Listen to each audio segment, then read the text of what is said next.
मूजी show.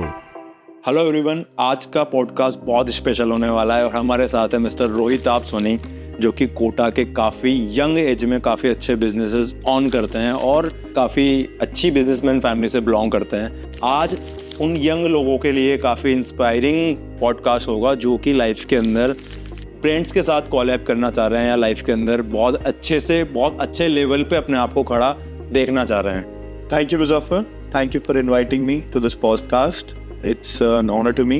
ऐसी वो क्या चीज़ है जो कि आपको हर दिन मोटिवेट करती है लाइफ के अंदर? मैं ये बिलीव रखता हूँ कि लाइफ में चाहे कितने भी आप किसी भी सिचुएशन में हो, आपको बस पॉजिटिविटी की तरफ ध्यान देना चाहिए. Positive thoughts, positive energy, just cancel the negativities in your life. And मैं अच्छी चीज़ें देखता हूँ, अच्छी चीज़ें सुनता हूँ, तो मैं हमेशा मोटिवेटेड रहता हूँ. और मेरा यही विजन है कि अगर आप अच्छा सोचोगे तो आप अच्छा करोगे. तो आप उस माइंडसेट के इंसानों की जो देखते हैं इंसान वो सीखता है और उसी फील्ड में या उसी तरीके से वो ग्रो करता है अपनी लाइफ के अंदर. तो आपको ये चीज़ें लगती है कि हाँ, आप जो देखोगे या आपके अराउंडिंग जो लोग हैं उनसे आप ग्रो करते हैं कहीं ना कहीं ज़िंदगी के अंदर? Of course I feel knowledge के बिना कुछ नहीं होता लाइफ में. और नॉलेज चीज़ें पढ़ने से, देखने से, सीखने से ही आती है. और मैं तो अपनी लाइफ में एक ही चीज़ मानता हूँ मुजफ्फर, कि आप जब लाइफ में चीज़ों को समझोगे, सीखोगे, उन चीज़ों को अपनी लाइफ में कहीं ना कहीं इम्प्लाई करोगे और आप सक्सेस हासिल कर सकते हो. मैं जब भी हर रात बैठता हूँ अकेले तो हमेशा नई चीज़ें देखता हूँ. मैं कभी भी अपने बिजनेस के बारे में नहीं सोचता. जब भी रात में अकेला बैठता हूँ मैं ये देखता हूँ कि नया क्या है, what's new in the market, what's new in India, what's new abroad. तो उसी से मैं इंस्पिरेशन लेता हूँ. And my basic inspiration comes from virtual knowledge. वो बंदा जो कभी जिम नहीं जाता था, जिसने कभी फिटनेस से काफ़ी दूर दूर तक उसका कोई नाता नहीं रहा, फैमिली में भी आई थिंक किसी का भी नहीं रहा, करेक्ट. तो उस लड़के को ऐसा क्या एक लगा कि नहीं यार उसको फिटनेस के अंदर जाना चाहिए, और वो शहर का 8 साल पहले एक ब्रांड लेके आता है जो कि गोल्ड जिम. क्या एक विजन था, मैं वो जानना चाहूँगा आपसे, क्योंकि पैसा तो था आपके पास, बैक में आप चाहते हो तो अपना ज्वेलर्स का काम बहुत अच्छा था माशाल्लाह आपका. देन मैं यही पॉइंट आउट करना चाहता हूँ कि आपने रिस्क लिया, वो भी इस इंडस्ट्री में जिसमें कोई जानता ही नहीं था आपको भाई. एग्जैक्टली. सो जैसे कि मैं आपको बता ही रहा था, मेरे पास ये विजन तब आया जब मैं दिल्ली में अपने कॉलेज में पढ़ रहा होता था. अब बड़ा शहर था, अपन छोटे शहर से हैं. एक कोटा जैसे छोटे शहर से हैं. तो जब मैं दिल्ली में पढ़ता था तो नहीं, अभी तो छोटा नहीं रहा यार, अब छोटा नहीं रहा. अब 10 साल पहले छोटा था. 10 साल पहले तो 10 साल पहले एग्जैक्टली छोटा था. तो मैं जब दिल्ली में देखता था तो वहाँ पे फिटनेस का नया नया जुनून आया था, चाम आया था. तो मैं खुद अपने कॉलेज में पढ़ता था, मैं खुद एक जिम जाता था. वो जिम एक्चुअली गोल्ड जिम ही था. तो मैं जब उस जिम में जाता देखता था लोग कितने क्रेजी हैं, लोग अब धीरे धीरे मोटिवेट हो रहे हैं. तो जब मैंने वहाँ 4 साल अपने कॉलेज के बिताए, उसके बाद मैंने लगा यार ये कोटा में क्यों नहीं है. ये कोटा को चाहिए. तो जैसे कि मैंने कहा, जो मैं देखता हूँ उसको मैं इम्प्लाई करने की कोशिश करता हूँ. मैंने ये चीज़ वहाँ देखी, यहाँ इम्प्लाई करी और वो सक्सेस बन गई. नाइस. ठीक है, आपने इसको काफ़ी सक्सेसफुल किया. आई थिंक राजस्थान का सबसे ज़्यादा सेल करने वाला जिम यही था जब मैंने 9 साल पहले ये जिम खोला था.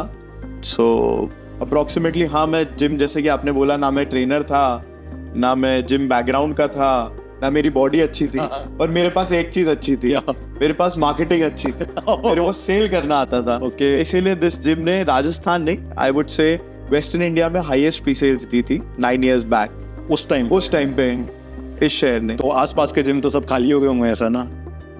आई वुड नॉट से सब खाली हो गए, सब अपना बिजनेस करते हैं, as you call it. But yes, we did good, let's be humble. तो ठीक है, आप फिटनेस में गए, तो आपने इसको एक्सपेंड करने की जगह आप फिर ऑटोमोबाइल में क्यों गए? आप रॉयल एनफील्ड के अंदर क्यों? क्योंकि जब आई थिंक आप रॉयल एनफील्ड में गए थे तो उसके शेयर आई थिंक ऑलमोस्ट उस टाइम से अभी तक डबल है. और उसके बाद एक क्रेज आया था 5 साल पहले का, ये 5 साल 7 साल पहले का जो है, कि वो एक ब्लास्ट आया था कि इनफील्ड की बाइक लेना. तो वो विजन कैसे सेट हुआ था कि यार अब ऑटोमोबाइल में जाना है और इनफील्ड में ही जाना है? मैं अपने बारे में बताऊं तो मुझे हमेशा नई चीज़ें ट्राई करने का मन करता है. मेरे को हमेशा कुछ नया करना है. चैलेंजेस पसंद है लाइफ में. क्या आपको लगता है कि हर वो इंसान जो नई चीज़ें ट्राई करता है वो सक्सेसफुल ही होता है? नहीं, बट हर इंसान जो नई चीज़ें ट्राई करता है वो नॉन सक्सेसफुल भी नहीं होता है. हाँ, या तो जस्ट पुट इनटू वर्ड्स के जब तक आप ट्राई नहीं करोगे तब तक आप सक्सेसफुल होगे या आप फेलियर होगे, इसको जजमेंट तो कोई भी नहीं पास कर सकता। पर एक वो 25 साल का लड़का जो कि ठीक है एक बिजनेस उसने चलाया काफ़ी अच्छे से, और इस बात को तो मैं खुद मेरी आंखों के सामने चीज़ हुई है तो मैं इसको मानता हूँ। सेकंड, राजस्थान में रॉयल इनफील्ड को काफ़ी पसंद किया जाता है और हर यंगस्टर की जान है। तो आपका वो क्या विज़न था आज के 7 साल पहले कि यार इसमें रॉयल इनफील्ड को मैं लेके आता हूँ और ये चलेगा 100%? सो अंडरस्टैंड, जो अपना जैसे कोटा का मार्केट लो, अपन लोग एक डेवलपिंग सिटी है, अपने यहाँ middle class lower middle class बहुत ज़्यादा है पॉपुलेशन। और मैं हमेशा से जानता था कि रॉयल इनफील्ड ऐसा प्रोडक्ट है जो हर आदमी जिसके पास कोई एक प्राइमरी बाइक है, कम्यूटर बाइक है, वो हमेशा अपग्रेड करेगा। वो हमेशा चाहेगा कि यार मैं कोई लग्जरी चीज़ खरीदूँ, क्योंकि हम कोई दिल्ली बॉम्बे में नहीं है। वहाँ के लिए रॉयल इनफील्ड एक कम्यूटर हो सकता है, एक नॉर्मल बाइक हो सकती है, बट हमारे शहर के लिए वो एक लग्जरी थी। और मुझे पता था कि आज से 2 साल 4 साल 5 साल बाद वो लग्जरी अफोर्डेबल हो जाएगी शहर वालों में। I agree with you. और आज जब वो अफोर्डेबल है तो इतनी बिक रही है। I agree with you. मुझे कभी बाइक का शौक नहीं था। जब 650 आती है इंटरसेप्टर तो मेरे एकदम, मैं पता है मैं आया शोरूम पे तो मैंने बोला नहीं यार आई वांट, मेरे को बाइक चाहिए, बहुत पसंद आ गई। उसके बाद जब हिमालयन आती है बाबा, जब मैं उस बाइक पे बैठता हूँ 450 पे, तो वो मेरे चेस्ट पे यहाँ पे आ रही थी। मैंने कहा मेरे को चाहिए, और ली मैंने काफ़ी। इस बात से मैं काफ़ी एग्री करता हूँ आपकी से। क्या आपको इसकी सर्विसिंग को लेके, कभी कंपनी कोऑपरेट को लेके, कभी आपको लगे कि नहीं यार प्रॉब्लम्स काफ़ी है, पर कभी ये भी लगा हो कि नहीं यार ठीक है मैं ब्रांड ऑन कर रहा हूँ तो मुझे ये चीज़ें करनी पड़ेगी? सो प्रॉब्लम्स के बिना तो कोई भी बिजनेस लाइफ में चला ही नहीं सकते। प्रॉब्लम्स चाहे आप छोटा बिजनेस करो, बड़ा करो या बहुत बड़ा करो, हर बिजनेस में आती है। सो ऑफ कोर्स इस बिजनेस में भी आती है, बट प्रॉब्लम्स को ओवरकम करना ही एक बिजनेसमैन का रूल ऑफ लाइफ है। अगर आप प्रॉब्लम्स फेस नहीं कर सकते तो then business is not the right thing for you. And what I have learned, हर एक प्रॉब्लम एक सीख दे के जाती है। सो जब मैं कोई प्रॉब्लम फेस करता हूँ मैं उसको सॉल्व करता हूँ और मैं उससे सीखता हूँ। मैं आपको ऑब्जर्व कर पा रहा हूँ जहाँ तक कि जो बंदे को जिम से कोई लगाव नहीं था इतना ज़्यादा, वो जिम का एक बिजनेस स्टार्ट करता है, उसको काफ़ी अच्छा रन करता है। ऑटोमोबाइल में कोई इतना ज़्यादा वो नहीं कि राइड का शौक हो या कुछ हो, उसके बाद वो इनफील्ड अपना स्टार्ट करता है, ठीक है। तो इन चीज़ों में मैंने देखा कि इमोशनली आप उनसे कनेक्टेड नहीं हो पर आप बिजनेस रन कर रहे हो, ठीक है। मैं ऐसा बंदा हूँ कि मैं अपने इमोशंस पे जाता हूँ लाइफ में, शायद मैं कोई बिना इमोशंस के कोई काम ही नहीं कर पाऊंगा। तो मैं इस चीज़ में डेफिनेट, क्या जिसके इमोशंस नहीं है बिजनेस में वो सक्सेस नहीं हो सकता, या आपने ये चीज़ें करी तो किस बेस पे करी? सो मैं इतना जानता हूँ कि मैंने एक दायरा तय कर रखा है कि मेरे को इमोशंस कहाँ तक अपने बिजनेस में यूज़ करने और कहाँ नहीं करने। के तो इंसान को मोस्टली लोगों को ये नहीं पता होता कि way to draw the border line, कि अब इसके बाद अगर आप इमोशन यूज़ करोगे तो वो बिजनेस नहीं रहेगा, वो एक लॉस मेकिंग बिजनेस हो जाएगा। सो यही विजन को मैं लेते हुए आगे बढ़ा हूँ अपनी लाइफ में, and here I have reached in life.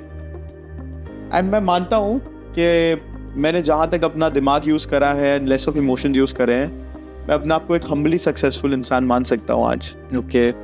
तो मैंने जहाँ तक अपनी लाइफ में, अपनी ज़िंदगी में अपने पेरेंट्स से जो भी सुना है कि जो काम आता नहीं उसे नहीं करना चाहिए। शायद लोग इसकी एक सोच रखते हैं कि जैसे कि मेरा पैशन जो है मैं उसको फॉलो कर रहा हूँ, मुझे आता है काम करना।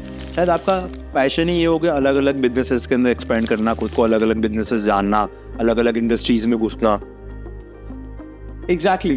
तो मेरे को जो काम नहीं आता ना, मेरे को उस काम को करने का ज़्यादा मन करता है। Okay. ये काम तो मुझे आता है, अब मेरे को नया काम क्या कर सकता हूँ मैं जो मुझे नहीं आता है। सो मैं उस काम के बारे में रिसर्च करता हूँ, नॉलेज गेन करता हूँ, पढ़ता हूँ, एंड देन एक्सप्लोर करता हूँ और देन अटेम्प्ट करता हूँ उस काम को करने की। And then when I do that work I give in my 100%, because मुझे एक चीज़ पता है कि अगर आप उस काम को करना ना भी जानते हो और आप अगर अपना 100% किसी काम में दोगे, you will definitely go through. ये मैसेज सारी यूथ के लिए है कि अगर आप किसी काम में परफेक्ट नहीं भी हैं और अपना 100% डेडिकेटेड एफर्ट्स देते हैं, विदाउट थिंकिंग कि यार मैं नहीं कर पाऊंगा, मेरे से नहीं हो पाएगा, ये कैसे होगा, अगर ये आपके फर्स्ट स्टेज पे नेगेटिव एस्पेक्ट आ जाएगा तो आप एक्चुअली कर भी नहीं पाओगे। Because when you start your journey with a negative thought, your journey will and with a negative result only. जब आप पॉजिटिव थॉट से स्टार्ट करोगे तो कहीं ना कहीं लाइफ में कहीं पहुंच के पॉजिटिव रिजल्ट आ ही जाएगा। Okay. This is what I have seen in life. Nice nice nice, all about dedication. Yes. अब यूट्यूब आ चुका है, जीपीटी आ चुका है, जिंदगी में चीज़ें काफ़ी इजी हो चुकी है लाइफ के अंदर, आपको इमोशनली लोग समझने वाले मिल चुके हैं, मेंटल हेल्थ पे भी लोग बात कर सकते हैं। आई थिंक मेरा जो टाइम था जब मैं ग्रो कर रहा था ज़िंदगी के अंदर, हो सकता है आपका भी वही टाइम हो, उस टाइम पे आई थिंक मेंटल हेल्थ पे बात करना भी होता था अपनी इंसर्ट करवाना, कि क्या पागल है क्या लड़कियों में होता है, अब क्या क्या बात कर रहा है इमोशनली। तो आपका जब भी लाइफ के अंदर सबसे बड़ा कोई लॉस हुआ है किसी भी बिजनेस के रिलेटेड, क्या आप उससे क्या चीज़ें से सीखे हैं कि नहीं उसको ओवरकम करके और मूव ऑन कर सकें? तो मैं ये कहूँगा कि लाइफ में जब भी आपको एक सेटबैक लगे, जब भी आपको लगे कि यार जिंदगी आपको पीछे खींच रही है, just forget it and move on. Okay. Because अगर आप उसको फॉरगेट करके मूव ऑन नहीं करेंगे और अगर आप उससे बंधे रहेंगे तो आप लाइफ में आगे नहीं बढ़ सकते। तो मैं आपकी इस बात से रिलेट कर पा रहा हूँ कि आपने 4 चिड़ियाँ अपने लिए जमाई, आप ऊपर गए। मेरे साथ लाइफ में क्योंकि ये चीज़ें हुई है कि हर इंसान का सपना होता है कि वो जो काम कर रहा है उसके अंदर वो महारत हासिल करे। तो एक वो मेरी लाइफ का एक फेज था कि मैं भी ऐसे रॉकेट की तरह ऊपर जा रहा था और हर एक चीज़ काम हो रहे हैं, और मतलब कि बहुत से ऐसे काम है जो आप कर भी नहीं रहे हो तो भी हो रहे हैं, कि आपका इनकम, आपका काम एक है, आपकी इनकम उसी काम से 4 जगह से आ रही है। तो मैंने भी एक जिम डिज़ाइन किया शहर में, और वो शहर का सबसे बड़ा जिम, सबसे मोस्ट प्रीमियम जिम, एंड उसके अंदर इक्विपमेंट्स जो थे, जो कि मुझे लगता नहीं है वो सिटी के अंदर आने वाले 5-7 सालों में भी आ पाएंगे, क्योंकि वो इक्विपमेंट्स मेरी चॉइस के हैं, सब कुछ चीज़ें। बट आपसे जो चीज़ मैं सीख पा रहा हूँ अभी तक, मैं उसको रिलेट पूरा मेरी लाइफ के अंदर वो पूरा जोन चल रहा है। अच्छा, आप ही उस स्टेज में जानते हो खुद को कि अब तू गिर चुका है, अब तू बेटा गया, अब तू फंस गया, अब तू क्या करेगा लाइफ में। मेरा पर्सनली ऐसा रहा है कि मैं ऐश मारता हूँ उस टाइम पे, और मैं लाइफ में काम करना बिल्कुल साइड में रख दूंगा, कि मुझे पर्सनली ऐसा है कि मेरा दिमाग जो है वो इस तरीके से डिज़ाइन है कि ज़िंदगी अपनी जगह है, ठीक है, मैं कर लूँगा, मेरा है बैक सपोर्ट है मेरी, या जो भी चीज़ें हैं। मेरे को हो गया लाइफ में कितना भी बड़ा लॉस, ठीक है, मैं अपने आप को, मैं मानता था इस फील्ड में मेरे से ऊपर नहीं है कोई भी, वो मैं मानता था। बट जब आप उसको इम्प्लीमेंट करते हैं लाइफ के अंदर, जब आप ग्राउंड पे आते हैं, तो आप टीजी के अंदर जो डिसीजन लेते हैं, तो कहीं ना कहीं वो आपको लाइफ के अंदर बहुत लॉसेस खाने होते हैं, बहुत जल्दीबाजी के अंदर जो चीज़ें करते हैं। मेरे अंदर आज भी है काफ़ी जल्दीबाजी, और मैं रिलेट करता हूँ अपनी आज के 3 साल पहले की लाइफ को। मेरे आसपास वो कुछ ऐसे लोग आए जिन्होंने मुझे बोला कि आप बहुत तेज़ी में हो, आप शांत हो, रिलैक्स हो आप। पर वो बंदा तेज़ी में पता है कब होता है, वो हड़बड़ा कब जाता है, तब उसको समझ में नहीं आता अब होगा क्या आगे, भाई करूँगा कैसे। पर आप अगर एक सच्चे मन से, मेहनत से मेरी लाइफ के अंदर आगे जाते हैं, तो ऊपर वाला कहीं ना कहीं आपके रास्ते धीरे धीरे खोलता जाता है। फिर आपको पता लगता है वो नहीं होता तो आज ये नहीं होता। आपको पर्सनली जब लगा कि यार ये बहुत बड़ा लॉस हो गया, अब तो मैं फंस गया, और ये चीज़ हर इंसान की ज़िंदगी के अंदर आती कि यार अब तो मैं फंस गया, उसके बाद आपका उससे निकलने का तरीका क्या था? एग्जैक्टली जैसा कि आप कह रहे हैं, तो ऐसा ही लाइफ में जब एक के बाद एक सक्सेस मिलती है, जैसे कि आपने बोला गोल्ड जिम के बाद रॉयल एनफील्ड, उसके बाद मैंने एक रियल एस्टेट में भी कदम रखा था इसी शहर में, बिकॉज तब उसमें भी बहुत अपॉर्चुनिटी थी, तो उसमें मुझे एकदम से इमीडिएट सक्सेस मिली। जैसे मुझे रियल एस्टेट में सक्सेस मिली तो I was flying high. Okay. तो सबके साथ होता है ना कि एकदम सक्सेस मिलते जा रही है, उस टाइम पे आंखें और कान बंद हो जाते हैं, उस टाइम पे समझ आता है कि यार अब सब कुछ सेट है, अब अपन ऊपर जा रहे हैं, अब सब परफेक्ट होता जा रहा है। तो ऐसे ही उस टाइम पे मैंने स्टेट से बाहर I invested quite handsome amount in a hotel property in Goa. Okay. और आज ऑलमोस्ट 7 साल हो गए, मैं आज तक वहाँ स्टक हूँ। रीज़न उसका सिर्फ एक ही है कि मैंने rules regulations proper background study check नहीं करा, and I just invested money, and I thought कि वहाँ पे भी वही सक्सेस मिलेगी जो मुझे हमेशा से यहाँ पे मिल रही है। Exactly. But yes, I was wrong. Okay. I am proud to say it. I was wrong because life में हर काम अगर आपका अच्छा चल रहा है तो ज़रूरी नहीं है अच्छा ही चलता रहे। So हर चीज़ सोच के, समझ के, शांत दिमाग से करनी चाहिए। एंड मैं तो सबको ये सलाह दूंगा कि लाइफ में जब सक्सेस मिले ना, तो सक्सेस को डाइजेस्ट करना आना चाहिए। Exactly. बिकॉज अगर आप डाइजेस्ट नहीं कर पाओगे तो वो कहीं ना कहीं आपकी सक्सेस आपका साथ छोड़ने की कोशिश करेगी।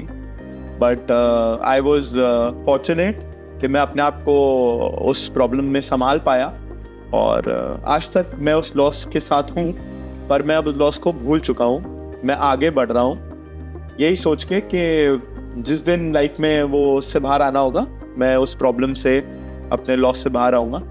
सो I would just suggest to every youth कि when you are in your bad times, think. But when you are in your good times and when you're successful, think more. Because जब आप बहुत successful होते हो ना, तब आप सबसे ज़्यादा vulnerable होते हो. Because तब आपका दिमाग सबसे कम काम करता है. Because आपको success hit करी हुई होती है. Exactly. तब आपका सोचना कम हो जाता है. Exactly. मगर जब आप successful नहीं हो ना, तब आप सोचते बहुत हो.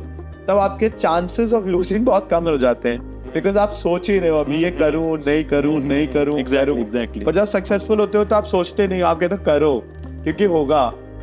बट आप एक मुकाम पे आ जाते हो, ठीक है. मैं रिलेट कर पा रहा हूँ काफ़ी इन चीज़ों को कि आप एक मुकाम पे आ चुके हो. अब क्या हो रहा है कि आप अगर गिरे तो आपको डर होता है कि लोग क्या बोलेंगे, ठीक है, लोगों का क्या होगा यार मेरी ज़िंदगी में, अब मैं कैसे बाहर आऊँगा. तो मेरा एक वो टाइम था कि मैं डिप्रेशन में आ चुका था. उस टाइम तक लाइफ में कोई था नहीं ऐसा, क्योंकि आपकी पर्सनालिटी है लाइक अ किंग. मतलब कि तुम घूम रहे हो फुल, और वर्कआउट करने वाला बंदे में होता है भाई थोड़ा बहुत, और वो होना भी चाहिए. अभी मेरे को लगता है कि वो होना चाहिए कि आप एकदम चोड़ में घूमते हो, आपको कोई लोड नहीं है. फिर एक टाइम वो आता है कि आपको लॉस हो गया, उसका भी लोड नहीं है, पर लोग क्या बोल रहे हैं उसको आपको लोड हो रहा है. देन उस टाइम पे मेरी माँ से मैं बहुत कनेक्टेड हूँ, तो उन्होंने मेरे को बोला कि तू सब्र कर और शुक्र कर, बस तू जो है उसका शुक्र कर और सब्र कर, हर चीज़ सोच के कर. तू मैं 1 साल के अंदर जो मूव ऑन हो रहा हूँ काफ़ी चीज़ों से, उसके बाद मैं बिजनेस में मूव ऑन हुआ हूँ, मैं लव लाइफ में मूव ऑन हुआ हूँ, एंड मैं पर्सनल लाइफ में भी काफ़ी मूव ऑन हुआ हूँ. चीज़ों को लेके बहुत सॉर्टेड थिंकिंग हो चुकी है. सिर्फ मेरी माँ का जो बोला हुआ एक शब्द था कि तू सिर्फ सोच 2 मिनट उस चीज़ को करने से पहले, फिर कर. अच्छा, उसके साइड इफेक्ट भी होते हैं. स्टार्टिंग में आप बहुत इरिटेट होते हो, बहुत ज़्यादा होते हो, और आप जब अच्छे जोन में जाने की कोशिश करते हो ना, तो लाइफ में ऐसा होगा जिस दिन आप सोचोगे कि आज से सब अच्छा करूँगा, उसी दिन बुरा होगा साला. उसी दिन आपकी लाइफ वापस आपको खींचेगी. आपकी बाइक पंचर हो गई, आपकी कार का एक्सीडेंट हो गया, आपका कुछ हो गया, आपका ये हो गया.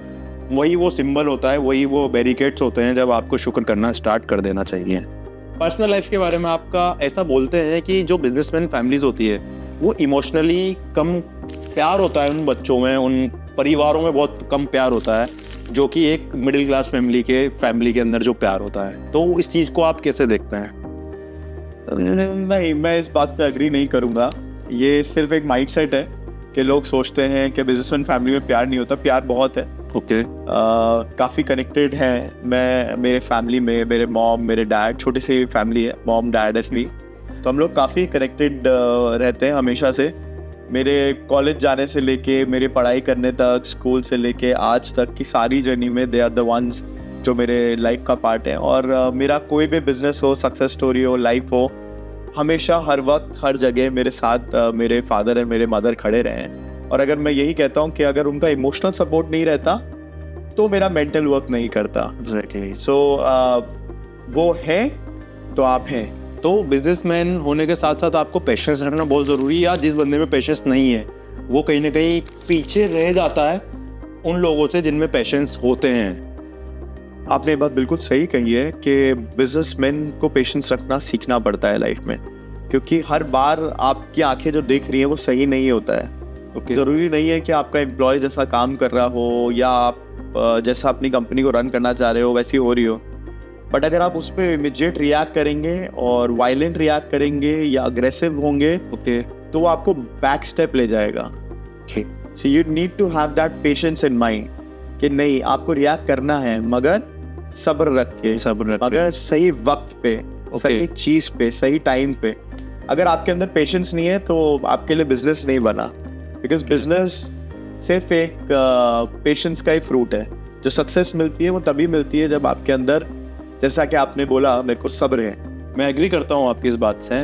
तो मैं वो 3 चीज़ें जानना चाहूँगा जो कि एक ओनर और जो आपके एम्प्लॉयज़ है उनके बीच में बॉन्ड रखने का ऐसा क्या तरीका है कि वो आगे भी जा सकते हैं, और अगर उसको आप नहीं करोगे फॉलो तो आप अपने बिजनेस में पीछे भी आ सकते हैं. आई वुड से कि एक राइट कनेक्ट होना चाहिए आपके और आपके स्टाफ के बीच में. मैं ये जानता हूँ कि मैं कई बातें ऐसी उनको समझाने की कोशिश करता हूँ जो बहुत इंपॉर्टेंट बातें हैं, बट मैं उसको हंसी मजाक में उनको समझा देता हूँ ताकि उनके समझ में आ जाए। ओके। बट कभी कभी एक स्टर्न एक्शन लेना भी ज़रूरी है, बट वो स्टर्न एक्शन मैं बहुत कम लेता हूँ। पर मोस्टली मैं कोशिश करता हूँ कि एक फ्रेंडली जोन में, एक फ्रेंडली एटमॉस्फेयर में उन तक मैसेज पहुँच जाए मेरा कि हाँ इस चीज़ से मुझे उनका गलत लग रहा है। ओके। पर जब नहीं समझते then that's the only time when I have to be stern and strict. पर I mostly try to avoid it. 99% of the time हंसते खेलते बातों में बात निकल जाती है और स्टाफ भी समझ जाता है कि सर को समझ आ रहा है। Okay. And also I never try to hire people because of emotions. Okay. I only hire them on the basis of उनकी नॉलेज और उनकी स्किल। ओके। तो कभी भी इमोशंस में आप स्टाफ हायर मत करना कि इसको बहुत नीड है या ये चाहता ही है, इसको काम करना है, इसको काम की ज़रूरत है। काम की ज़रूरत बहुत लोगों को है, अब स्किल्ड लोगों को भी है, अच्छे लोगों को भी है और नॉर्मल लोगों को भी है। बिल्कुल बिल्कुल। तो आपको आपका स्टाफ सोच समझ के रखना पड़ता है। तो ये मैं एक चीज़ रिलेट कर पा रहा हूँ इससे कि जिसको आप फायर नहीं कर सकते उसको हायर मत करो। Correct correct. And the third thing, जैसे कि मैंने 2 बातें बताई आपको, एक बंदा इमोशन ड्रिवन नहीं होना चाहिए, स्किल्ड होना चाहिए। दूसरा, आप बंदे से कनेक्टेड रहने चाहिए, he should be loyal towards you.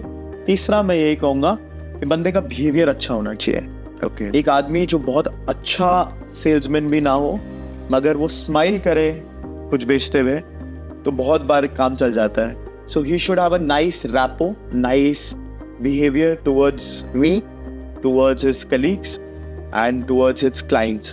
अगर ऐसा बंदा है तो that's definitely good to go. मैं इस चीज़ से एग्री करता हूँ। अभी कुछ दिन पहले मैं अपना शूज़ खरीदने गया था तो मुझे पसंद नहीं आया ज़्यादा वहाँ पे कार, पर जो बंदा मुझे शूज़ दिखा रहा था ना, उसका जो तरीका था ना कि साफ शूज़ को भी वो मुझे बता रहा है भैया ये देखो इस सेलिब्रिटी ने पहना हुआ है, ऐसा का ऐसा है वो है।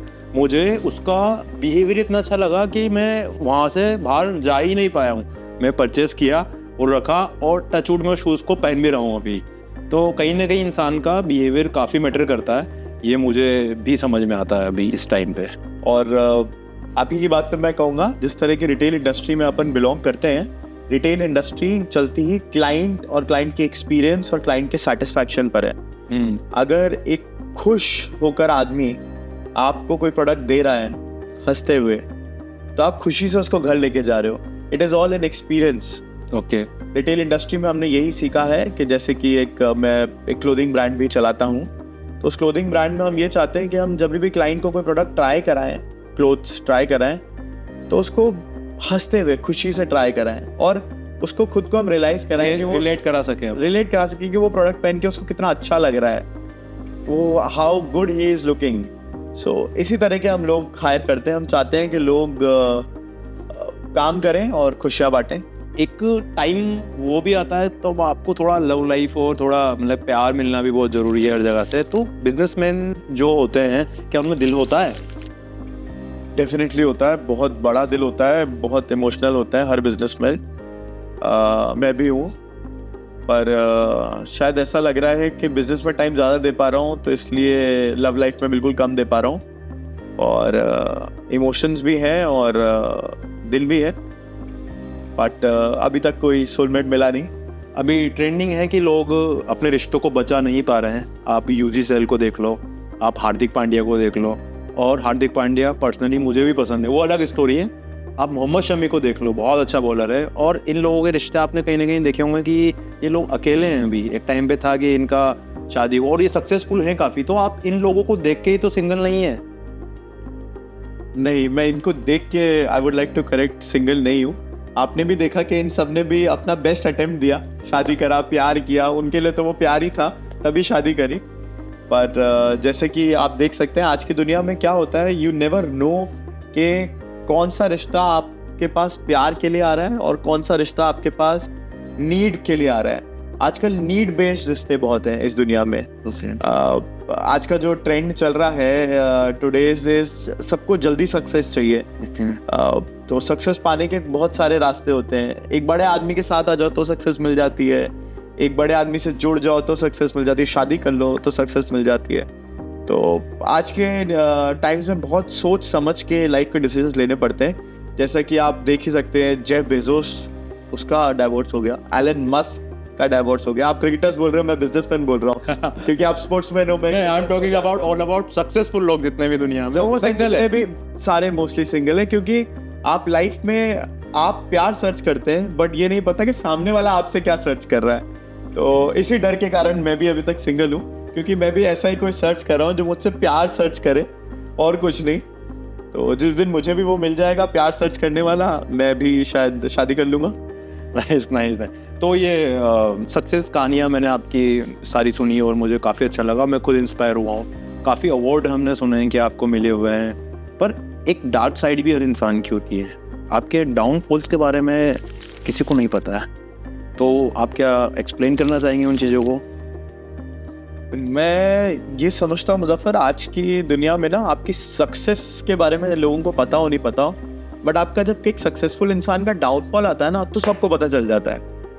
और लोग उस डाउनफॉल को डिस्कस ज़्यादा पैशनेटली करना चाह रहे हैं, क्योंकि उसमें क्या है, उनको आपको नीचे खींचने का एक रास्ता मिलता है कि यार ये आदमी नीचे आ रहा है, इसके ये कितना नीचे गिर चुका है, कितना नीचे आ गया है, ये देखो इसका ये खराब हो गया है, देखो उसका वो बिजनेस खराब हो गया है।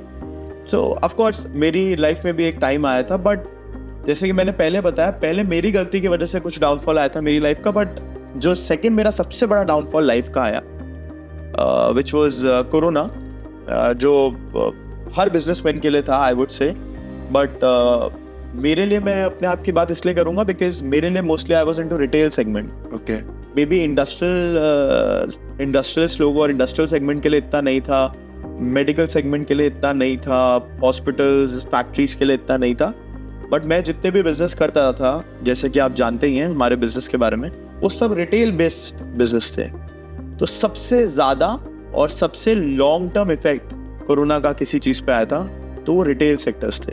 रिटेल सेक्टर्स में आपका gym was the first one two stop and the last one two start. Even in automobile I would say production of, factory of, salary सबको देनी है, आपको बिजली का बिल देना ही है आपको, कंपनी से माल नहीं आ रहा है आपके रॉयल एनफील्ड में, बट आपको सब कुछ देना ही है सबको पैसे, बिकॉज सबका सर्वाइवल आप पे है। मैंने एक सप्लीमेंट स्टोर भी खोला था, इतना पता है मुझे कि वो सप्लीमेंट 6 महीने में खराब हो गए, उसको मैं बांट रहा था फ्री में, या फिर जो नहीं बांट पाया, क्योंकि उस टाइम बांट भी नहीं पा रहे थे, जो नहीं बांट पाया वो फेंकना पड़ा। सो उस टाइम पे मैंने जितने भी रिटेल के बिजनेस आज की डेट में कर रहा हूँ, चाहे वो कपड़े बेचने का बिजनेस क्यों ना हो, रियल एस्टेट का बिजनेस क्यों ना हो, वो सारे बिजनेस ऐसे रिलेटेड थे कि उसमें ह्यूमंस टू ह्यूमंस का टच था, जो कोरोना में which was prohibited and band.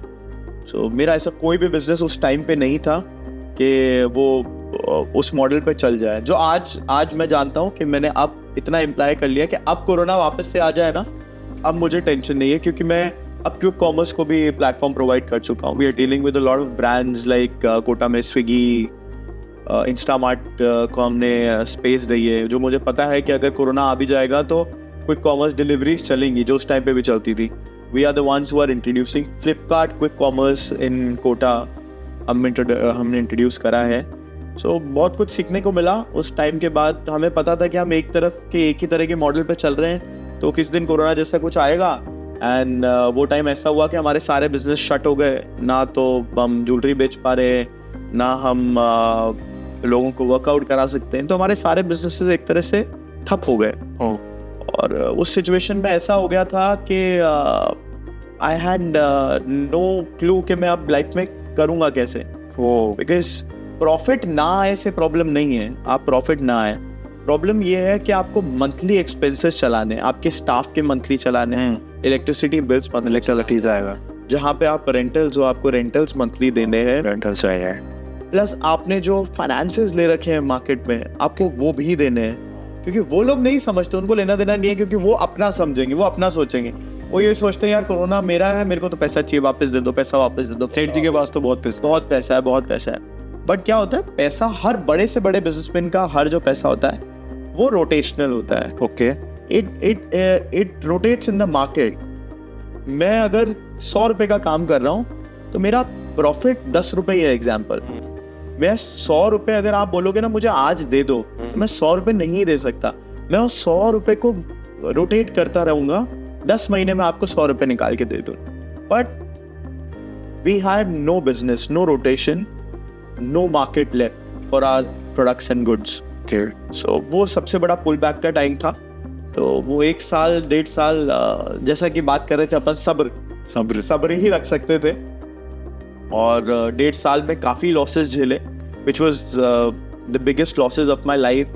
जब एक तो वक्त सबसे बड़ा लॉस ऑफ टाइम हुआ, उसके बाद loss of money and loss of energy, क्योंकि उन 1.5 सालों में अगर मुझे वो वक्त मिलता तो मैं और आगे बढ़ सकता था। बिल्कुल मैं और सक्सेस हासिल कर सकता था। फिर भी एक चीज़ अपन मिस कर रहे हैं, शुक्र करते हैं, क्योंकि दुनिया में कई लोगों ने इंसान भी खोया। एग्जैक्टली। तो आई वॉज ब्लेस्ड कि हमारे फैमिली में कुछ ऐसा अनसर्टन नहीं हुआ, और ना हमने ऐसा कुछ, इसीलिए कोरोना टाइम में हमने सब्र ही रखा। हम ने प्रॉपर प्रिकॉशन बरते, और हम उस टाइम पे हमें पता था कि हम कुछ भी ऐसी स्टूपिडिटी ना करें कि हमारी लाइफ के ऊपर बात आ जाए। Exactly. तो हमने ऐसा कोई बिजनेस हमारा ना खोला, और ना हमने ऐसा कुछ काम करने की कोशिश की जिसकी तरफ से लाइफ को थ्रेट आ जाए, रिस्क आ जाए। So it was important for us that time कि हम थोड़ा सिट बैक कर दें। तो आपने लाइफ के अंदर आपने कम बैक किया वापस। मैं इस चीज़ को बोलना चाहूँ, क्योंकि एक टाइम था कि कोविड आया कि सब कुछ खत्म हो गया, एक बार खत्म होता है, ठीक है, दोबारा कोविड आ जाता, फिर खत्म हुआ आपका।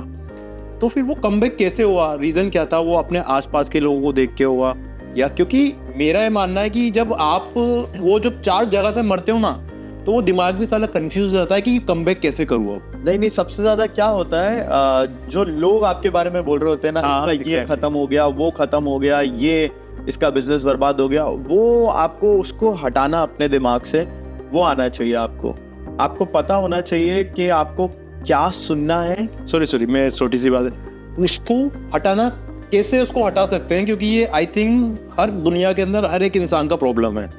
यस। तो आप कैसे उसको हटा सकते हैं? ब्रेक डाउन करके आप थोड़ा मुझे इस चीज को बताइए। आपको बहुत स्ट्रॉन्ग हार्टेड और स्ट्रॉन्ग माइंडेड होना पड़ेगा उसके लिए। ओके। आप जब माइंडसेट से स्ट्रॉन्ग होना, तभी उस नेगेटिव एनर्जीज को अट्रैक्ट नहीं करते हो।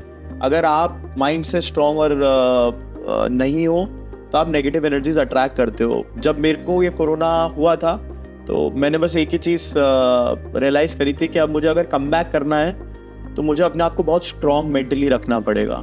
अगर मैं मेंटली स्ट्रॉन्ग रहूँगा तो मैं कम बैक कर पाऊँगा, और अगर मैं इमोशनल ब्रेकडाउन हो गया मॉनिटरी इश्यूज़ की वजह से, या लोगों की बातों की वजह से, या लोग क्या सोच रहे हैं की वजह से, तो मैं कभी कम बैक कर ही नहीं पाऊँगा।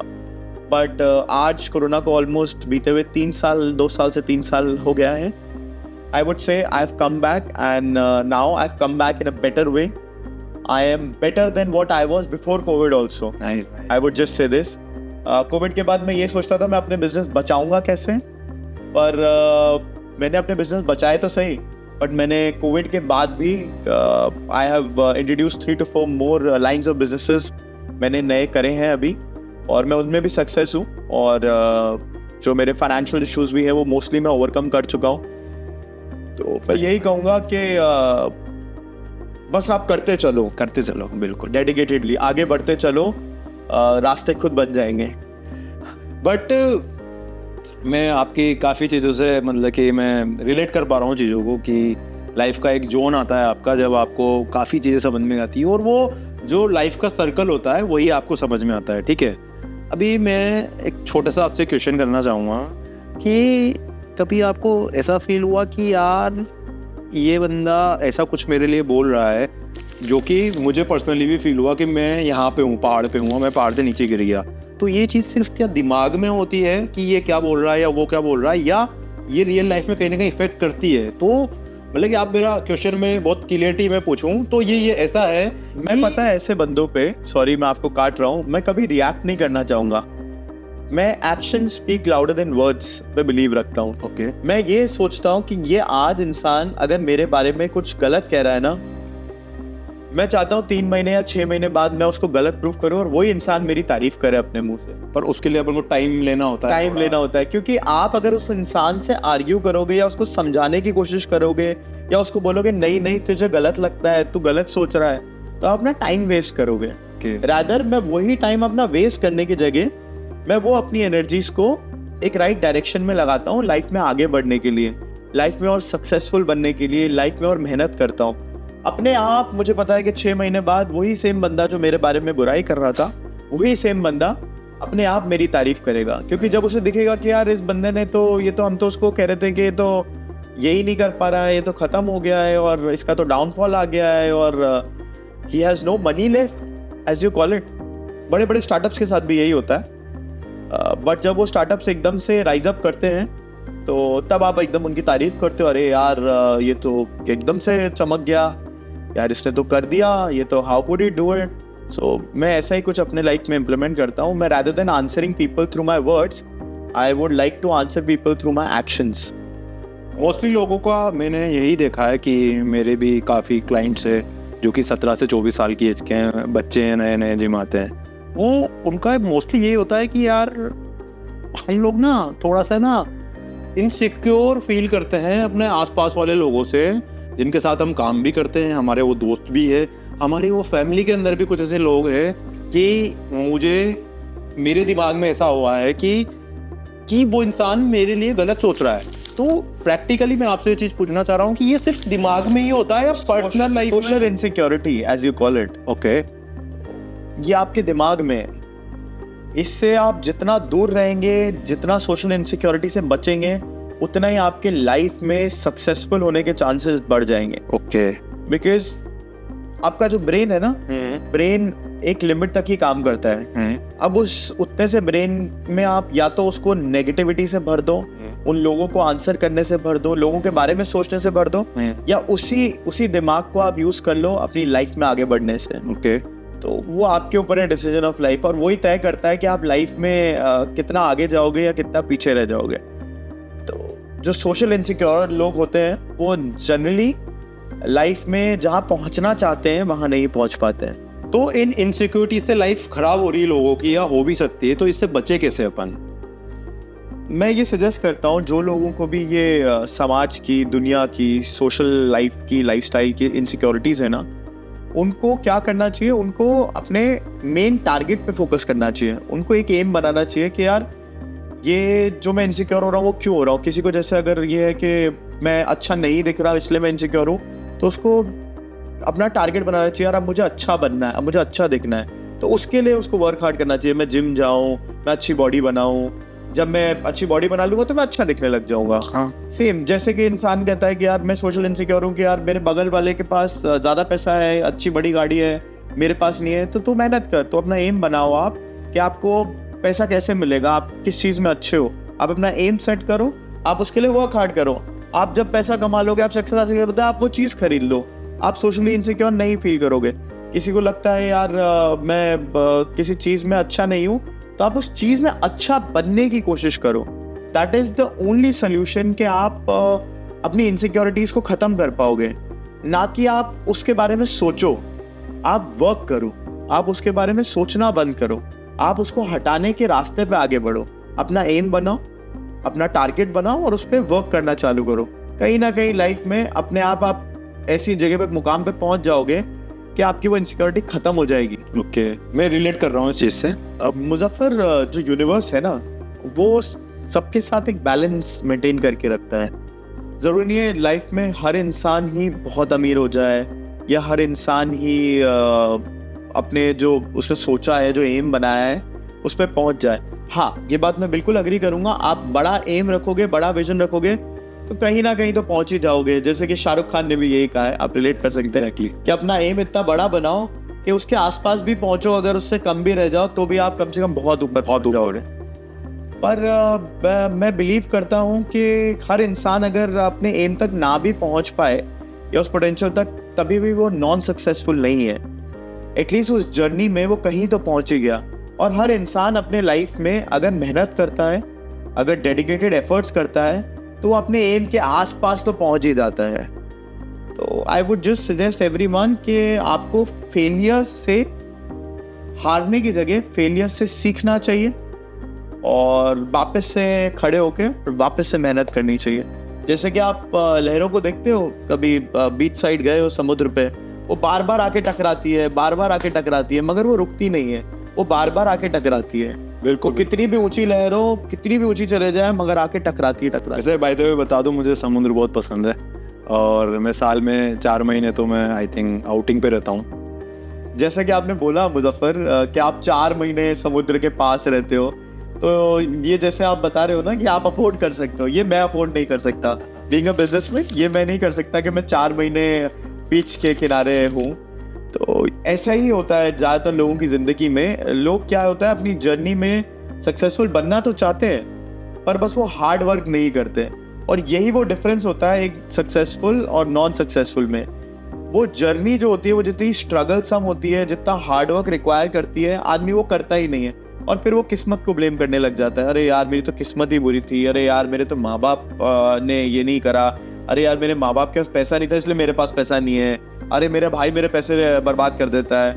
मगर आप इन सब चीज़ों को छोड़ के आप मेहनत नहीं करना चाहते। आप क्या फिर नेगेटिव चीज़ें ढूंढने लग जाते हो।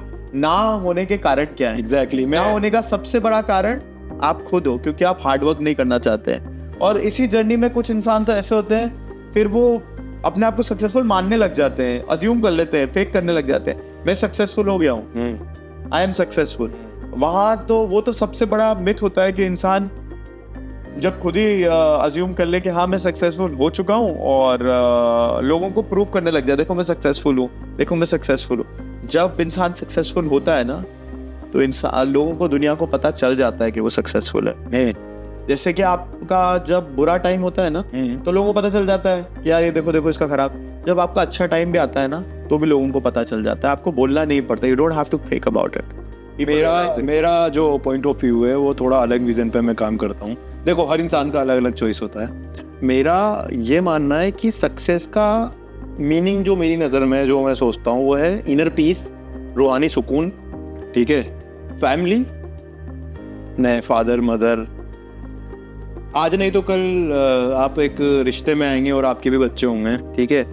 तो जिंदगी में वो सारी चीज़ें कर रहे हैं बाहर जो अपन को चाहिए एक डे टू डे की एक्टिविटी में, ज़्यादा आप ऊपर नहीं, ज़्यादा नीचे नहीं, और आप अपनी फैमिली के साथ टाइम स्पेंड कर रहे हैं, एक टेबल पे आप खाना खा रहे हैं। तो मेरा जो पॉइंट ऑफ व्यू है सक्सेसफुल का, कि आप जब सो रहे हैं, तो बेड पे जब आप गए और 10 सेकंड के अंदर आप की नींद लग चुकी है और आप उठे हैं, तो आप काम पे जा चुके हैं और तब घर पे आए हैं फिर वापस, तो आपका टाइम जो है वो उन लोगों के साथ है जिनसे आप बहुत प्यार करते हैं। मेरे एक बहुत करीबी दोस्त ने इसी बारे में मुझे 2 लाइनर दिए थे। उनने मेरे से पूछा था, आपको पीसफुल प्रोग्रेस चाहिए या स्ट्रेसफुल सक्सेस चाहिए? तो वो जो इंसान था ना, वो पीसफुल प्रोग्रेस को चुनने वाला था, जैसा कि आप जो बातें कर रहे हो। और मैं जो था ना, मैं इकलौता था उस पूरे कमरे में जिसने बोला था स्ट्रेसफुल सक्सेस। मुझे स्ट्रेसफुल सक्सेस चाहिए। तो यही डिफरेंस है, जो आप सक्सेसफुल आप भी हो, सक्सेसफुल मैं भी। एग्जैक्टली। पर आपको पीसफुल प्रोग्रेस चाहिए और मुझे स्ट्रेसफुल सक्सेस चाहिए। तो बस यही जवाब है आपके जो क्वेश्चन आपने पूछा है कि आपकी डेफिनेशन ऑफ सक्सेस क्या है। मेरी डेफिनेशन ये है। और मुजफ्फर, इसी बात पे मैं आपको एक बात बताना चाहूँगा। जैसा कि आप कह रहे हो, मेरे को घर वालों के साथ बैठ के सुकून से खाना खाना और मैं चैन की नींद सोऊं बेड पे, कुछ नहीं हो प्रॉब्लम। अब सोचो इन्हीं सब के बीच में आपको मैसेज आ रहे हैं कि आपकी EMI ड्यू है, आपको बार बार आपके दवा का पेमेंट करना है, आपके फादर के कभी हॉस्पिटलाइज हो गए, इन सब चीज़ों के लिए पैसा चाहिए। एग्जैक्टली। सो ये सुकून तभी तक होता है जब तक आपके पास जेब में पैसा हो। जब आपके पास जेब में पैसा नहीं है ना, तो सुकून अपने आप छिन जाता है। तो अगर आपको ये इस तरह का प्रोग्रेस भी चाहिए, तो उसके लिए भी पैसा चाहिए। बिल्कुल। और पैसा कमाने के लिए आपको मेहनत करनी ही पड़ेगी। There is no shortcut to success. वाह, वेरी नाइस। मेरी जिंदगी का ये अभी तक का सबसे बड़ा लेसन था, बिकॉज मैं कहीं ना कहीं ये सोचता था कि आप पैदा हुए हो रिस्क देना, ठीक है, ऊपर वाले के हाथ में, बिल्कुल वो देता है। ऊपर वाले ने हाथ भी दिए हैं यार, मेहनत करना अपने हाथ में है। फैमिली को इमोशनली आप कनेक्ट कर पाते हैं, मेहनत करना आपके हाथ में, आपके दिमाग में है। जैसे कि मुझे पता है कि साला मैं दुकान रोड पे खड़ा होकर चप्पल भी बेचूंगा ना, तो बड़ा आदमी बन जाऊंगा। वो मेरा कॉन्फिडेंस है भाई। मैं मोबाइल का स्टोर भी डाल लूंगा ना, तो मैं उसमें भी बहुत पैसे वाला बन जाऊंगा। मैं सब्जी की दुकान डाल लूंगा, उसमें भी बहुत पैसे वाला बन जाऊंगा। पर आपको ये समझना, चप्पल किस रेट पे बेचनी है, चप्पल पे प्रॉफिट कितना है, और कितनी चप्पल आप एक दिन में बेच सकते हो, तो कितने दिन का आपके पास चप्पल का इन्वेंट्री होना चाहिए। जब आप ये समझ लोगे ना, तब आप सक्सेसफुल। इसीलिए मैंने जिस बंदे से मैंने दुनियादारी सीखी है, तो उसका नाम रोहिताब सोनी है और मैं मेरा पहला पॉडकास्ट उसी के साथ शूट कर रहा हूँ। ये मेरी खुशनसीबी है। आपसे बात करके मैं बहुत इंस्पायर हुआ हूँ और मुझे बहुत चीज़ें सीखने को मिली है। आई थिंक हमारी ऑडियंस को भी काफ़ी ये चीज़ें सीखने को मिली होगी। गाइस, तो इजाज़त लेते हैं आप लोगों से, और इसी तरीके के काफ़ी नॉलेजेबल और अच्छे पॉडकास्ट के लिए आप मेरे चैनल को फॉलो कीजिए। थैंक यू, नमस्ते।